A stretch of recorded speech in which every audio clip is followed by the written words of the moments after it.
3D Studio Max এ কিভাবে group column তৈরি করতে হয় সেটা আজকে দেখাবো। তো আমরা এই কলামটাই সিলেক্ট করব। সিলেক্ট করার পর বক্সে ক্লিক করবেন, একেবারে সহজভাবে বোঝাবো। কোথায় ক্লিক? বক্সে ক্লিক, স্ন্যাপটা অন করবেন।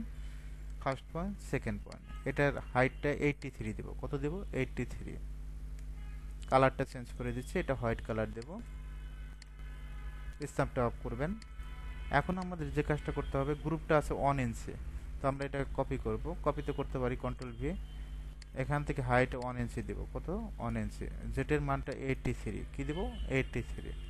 83 দেওয়ার পর আমরা এখান থেকে কালারটা চেঞ্জ করব, ব্ল্যাক কালার। আবার কপি করব।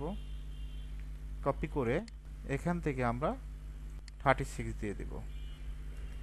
আর জেটের মান 84। কালারটা এখান থেকে আমরা কালারটা চেঞ্জ করে দেব। অলরেডি কিন্তু আমাদের কলামটা কমপ্লিট হয়ে গেছে। এখানে যদি 7 ফিট হয়, উপরেরটা 3 ফিট, 10 ফিটের একটা গ্রুপ কলাম। আমরা এখন যেহেতু এই কলামটা আর এই কলামটা সেম, আমরা এখন কপি করব। এটা আগে সিলেক্ট করবেন, জাস্ট গ্রুপটা সহ সিলেক্ট করবেন, জুম করে নেবেন। তারপরে গ্রুপ করবেন। গ্রুপ করার পর আমরা এটা কপি করব, কন্ট্রোল ভি দ্বারা কপি। কপি করার পর সুন্দরভাবে স্ন্যাপ ধরে সুন্দরভাবে বসায় দিবেন। এখন যদি এইভাবে স্ন্যাপটা অন করবেন, স্ন্যাপটা অন করে এখানে সুন্দরভাবে প্লেস করে দিবেন।